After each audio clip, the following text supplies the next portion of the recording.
राधे राधे। प्रणाम सभी को। वसुदेव सुतं देवं कंसचाणूरमर्दनं देवकी परमानंदं कृष्णं वंदे जगद्गुरुं। श्री कृष्णं वंदे जगद्गुरुं।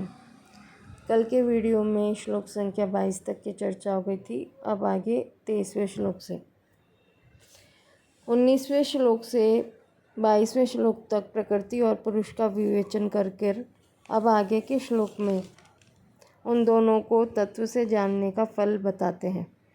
यह एवं वेत्ति पुरुषं प्रकृतिं च गुणैः सह सर्वथा वर्तमानोऽपि न स भूयो विजायते। इस प्रकार पुरुष को और गुणों के सहित प्रकृति को जो मनुष्य अलग अलग जानता है, वह सब तरह का बर्ताव करता हुआ भी फिर जन्म नहीं लेता। व्याख्या। यह एवं वेत्ति न स भूयो विजायते। पूर्व श्लोक में देहस्मिन् पुरुषापरा पदों से पुरुष को देह से पर अर्थात संबंध रहित कहा है।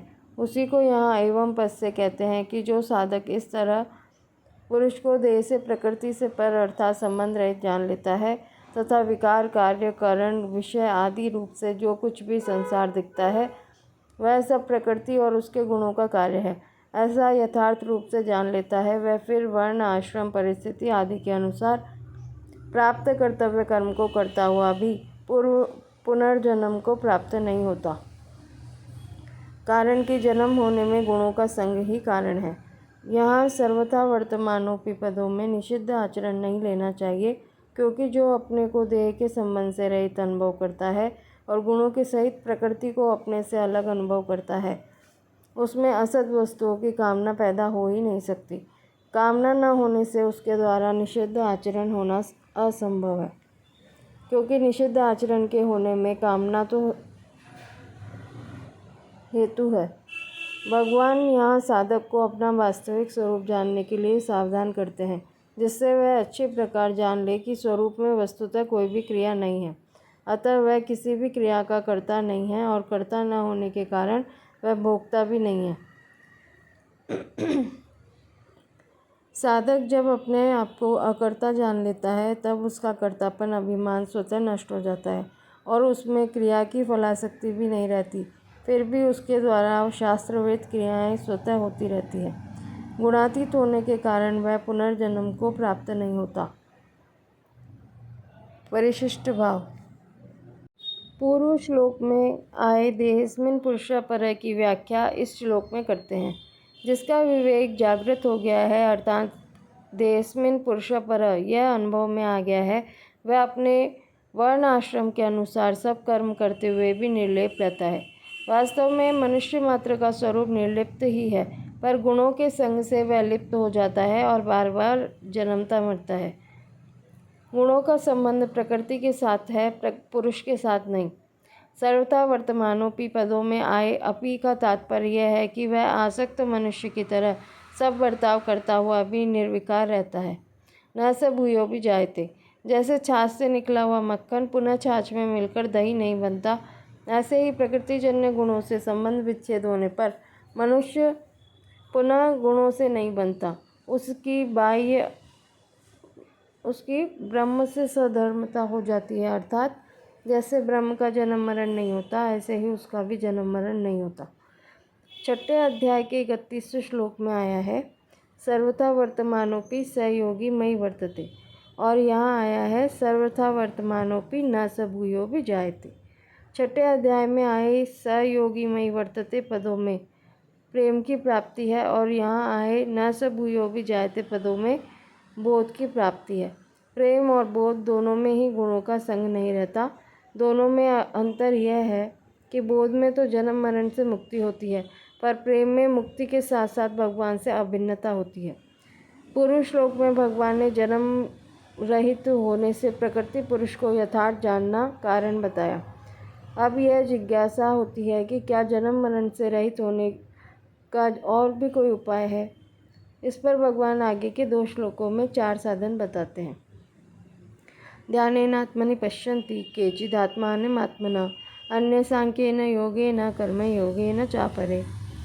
कई मनुष्य ध्यान योग के द्वारा, कई सांख्य योग के द्वारा और कई कर्म योग के द्वारा अपने आप में परमात्मा तत्व का अनुभव करते हैं। व्याख्या। ध्यानेन आत्मनि पश्यन्ति केचिदात्मानम् आत्मना। 5वें अध्याय के 27वें 28वें श्लोकों में, 6ठे अध्याय के 10वें से 28वें श्लोक तक और 8वें अध्याय के 8वें से 14वें श्लोक तक जो सगुण साकार, निर्गुण निराकार आदि के ध्यान का वर्णन हुआ है, उस ध्यान में जिसकी जैसी रुचि, श्रद्धा, विश्वास और योग्यता है, उसके अनुसार ध्यान करके कई साधक अपने आप से अपने में परमात्म तत्व का अनुभव करते हैं। जो संबंध विच्छेद प्रकृति और पुरुष को अलग अलग जानने से होता है, वह संबंध विच्छेद ध्यान से भी होता है। ध्यान न तो चित्त की मूल वृत्ति में होता है और न ही क्षिप्त वृत्ति में होता है। ध्यान विक्षिप्त वृत्ति में आरंभ होता है। चित्त जब स्वरूप में एकाग्र हो जाता है तब समाधि हो जाती है। एकाग्र होने पर चित्त निरुद्ध हो जाता है। इस तरह जिस अवस्था में चित्त निरुद्ध हो जाता है, उस अवस्था में चित्त संसार, शरीर, वृत्ति, चिंतन आदि से भी उपरत हो जाता है। उस समय ध्यान योगी अपने आप में अपना अनुभव करके संतुष्ट हो जाता है। अन्य सांख्येन योगेन। दूसरे अध्याय के 11वें से 30वें श्लोक तक, चौथे अध्याय के 33वें से 39वें श्लोक तक, 5वें अध्याय के 8वें, 9वें तथा 13वें से 26वें श्लोक तक और 12वें अध्याय के 4, 5वें आदि श्लोकों में कहे हुए सांख्य योग के द्वारा कई साधक अपने आप से अपने में परमात्म तत्व का अनुभव करते हैं। सांख्य योग का नाम है विवेक का। उस विवेक के द्वारा सत असत का निर्णय हो जाता है कि सत नित्य है, सर्वव्यापक है, स्थिर स्वभाव वाला है, अचल है, अव्यक्त है, अनित्य है और असत है। अनित्य है, विकारी है, परिवर्तनशील है। ऐसे विवेक विचार से सांख्य योगी प्रकृति और उसके कार्य से बिल्कुल अलग हो जाता है और अपने आप से अपने आप में परमात्म तत्व का अनुभव कर लेता है। कर्म योगेन चापरे। दूसरे अध्याय के 47वें से 53वें श्लोक तक, तीसरे अध्याय के 7वें से 19वें श्लोक तक, चौथे अध्याय के 16वें से 32वें श्लोक तक, 5वें अध्याय के 6, 7वें आदि श्लोकों में कहे हुए कर्मयोग के द्वारा कई साधक अपने आप से अपने में परमात्म तत्व का अनुभव कर सकते हैं। जो संबंध विच्छेद प्रकृति और पुरुष को अलग अलग जानने से होता है, वह संबंध विच्छेद कर्मयोग से भी होता है। कर्मयोगी जो कुछ भी करे वह केवल संसार के हित के लिए ही करे। यज्ञ, दान, तप, तीर्थ, व्रत आदि जो कुछ भी करे वह सब मात्र प्राणियों के कल्याण के लिए ही करे, अपने लिए नहीं। ऐसा करने से स्वयं का उन क्रियाओं से पदार्थ, शरीर आदि से संबंध विच्छेद हो जाता है और अपने आप में अपने में परमात्म तत्व का अनुभव हो जाता है। मनुष्य ने स्वाभाविक ही अपने में देह को स्वीकार किया है, माना है। इस मान्यता को दूर करने के लिए अपने में परमात्मा को देखना अर्थात देह की जगह अपने में परमात्मा को मानना बहुत आवश्यक है। अपने में परमात्मा को देखना करण निरपेक्ष होता है। करण सापेक्ष ज्ञान प्रकृति के संबंध से होता है, इसलिए साधक किसी करण के द्वारा परमात्मा में स्थित नहीं होता, पर प्रत्युत स्वयं ही स्थित होता है। स्वयं की परमात्मा में स्थिति किसी करण के द्वारा हो ही नहीं सकती। परिशिष्ट भाव। जैसे पूर्व श्लोक में विवेक के महत्व को मुक्ति का उपाय बताया है, ऐसे ही यहाँ ध्यान योग आदि अन्य उपाय बताते हैं। गीता में ध्यान योग से परमात्मा प्राप्ति की बात 6ठे अध्याय के 28वें श्लोक में कही गई है। सांख्य योग से परमात्मा प्राप्ति की बात दूसरे अध्याय के 15वें श्लोक में कही है और कर्म योग से परमात्मा प्राप्ति की बात दूसरे अध्याय के 71वें श्लोक में कही है। ये सभी परमात्मा प्राप्ति के स्वतंत्र साधन हैं। अन्येतेव जानन्तः श्रुत्वा नेभ्योपासते तेऽपि चातितरन्ते इव मृत्युं श्रुतिपरायणाः।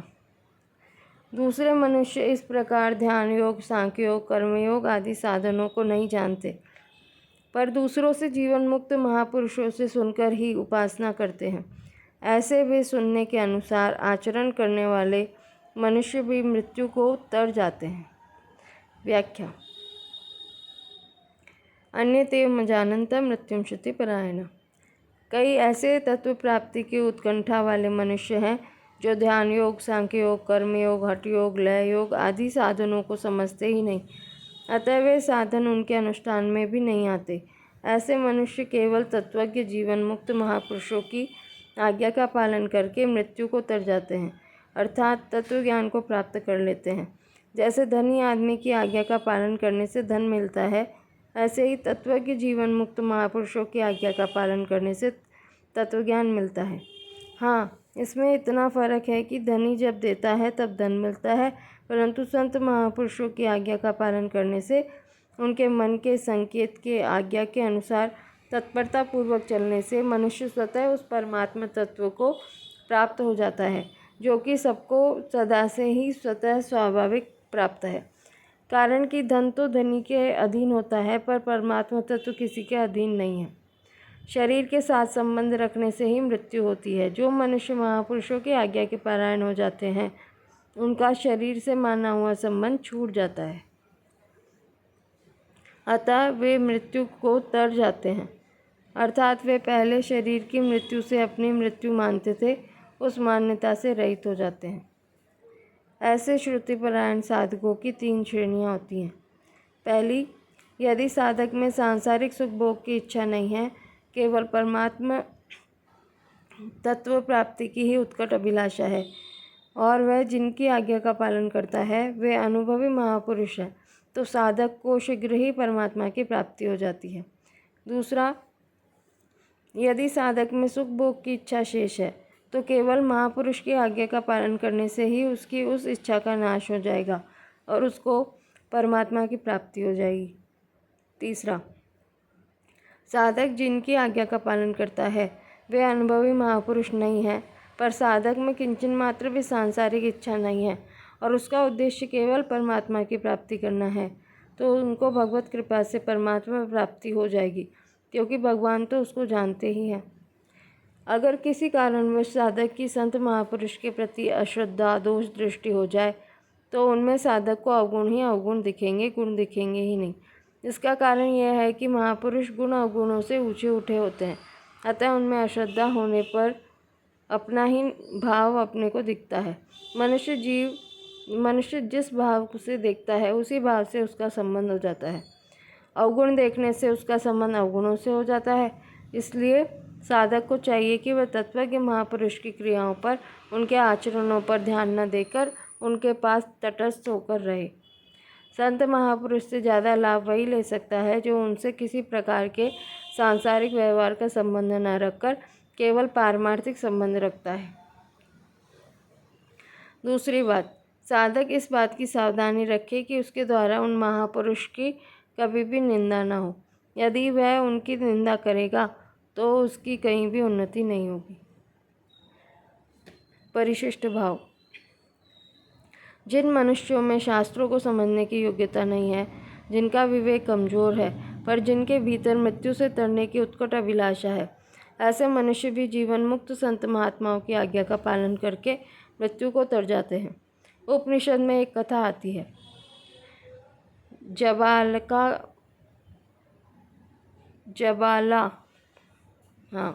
जबाला का पुत्र सत्यकाम गौतम ऋषि के पास उपदेश लेने गया। ऋषि ने उसको 400 कृष्ण तथा निर्बल गायें देकर कहा कि तू इनके पीछे पीछे जा।